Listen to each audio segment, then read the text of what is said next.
I'm gonna start off this video with saying I promised that I would do a video on every Miyazaki movie, the Miyazaki-thon, as I called it, and that kind of imploded.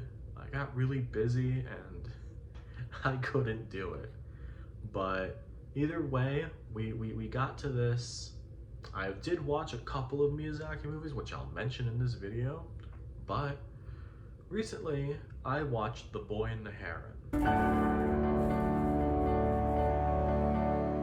This is the latest and maybe final movie from Hayao Miyazaki. Also, it is the newest Studio Ghibli film, and actually the first one to open at #1 at the North American box office. Cool stuff. This movie follows Mahito, a boy haunted by the sudden passing of his mother. He moves to Tokyo with his stepmother, who actually really resembles his own mother. And as he tries to adjust to this new world he's living to, he sees this very strange gray heron, and he's brought into this new strange world, in the an already new world on top of the new world that he's living to in the regular world. I do have to add that I did watch this in Japanese with English subtitles. I feel like that was the right way to go with this. As much as I want to see the dub and hear Robert Pattinson's gremlin voice for the heron, I went with the subtitles for this one. And I have to admit something. Well, I saw this on Friday. I'm recording this on a Monday, and I have to think about what is so like this. I've been thinking about this movie, but there has been something about it that has been itching with me for this, and I think I figured out what it was. This is actually the same issue I had at first with Asteroid City. You can see my review of that like back in June when it released. I didn't like it too much, but a couple months later I gave it another shot and I liked it a lot more. The one reason why I didn't like Asteroid City at first was because I never felt that emotional connection with the lead, Jason Schwartzman's character.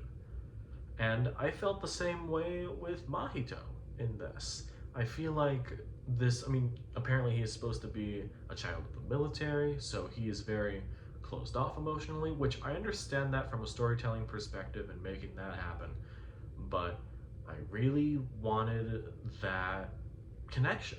I really wanted that emotional connection, and I just never got that. I get the character is written to be a little more on the distant side, but I think it ended up affecting my enjoyment of the movie just a little bit. Outside of that, I think everything else is pretty great. Mahito's voice actor, Soma Santoki, is pretty great. Honestly, all the voice acting in this is pretty fantastic. But Masaki Soda, who voiced the Gray Heron in the original language, is awesome in this too. It's awesome. I can kind of hear what Robert Pattinson was going for during hearing it, and just in the clips I've heard of him, I feel like that was it sounds very similar to this, so I appreciate that quite a bit. Of course, the movie itself looks gorgeous. There are incredible backdrops. I love the character designs, the little marshmallow freaks, the Warawaras, love those. Those parakeets are fucking insane. Score done by Joe Hisaishi is also incredible. Maybe one of the best I've heard from him.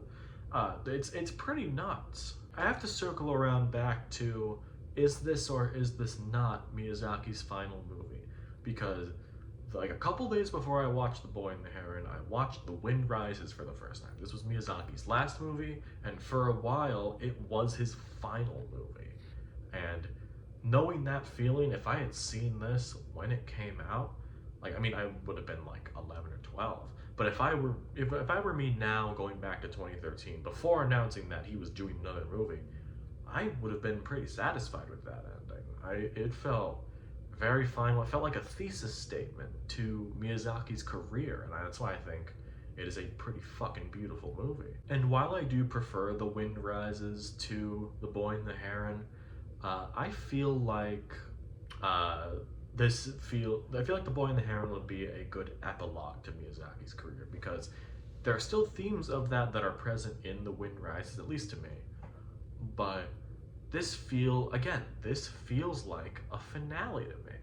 In terms of, I don't think Miyazaki's gonna make anything after this.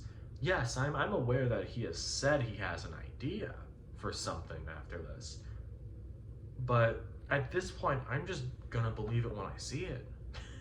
Because this 1-2 punch of The Wind Rises and The Boy and the Heron is pretty great. Overall, I think The Boy and the Heron is a good movie. I know I said that like there's that aspect that emotional hook didn't really get me, but that does not deny that this is a pretty good movie overall.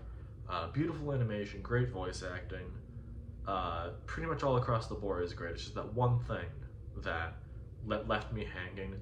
And honestly, that could be different on a rewatch or even in the dub. I feel like that could end up being a totally different thing. I guess this is also proof that even a weaker Miyazaki movie, in my opinion, is still pretty great. The Boy and the Heron, 4 stars for this one. I'm looking forward to watching it again. They should have kept the original title for this. I think How Do You Live would have been an amazing title for this, at least when it's released here.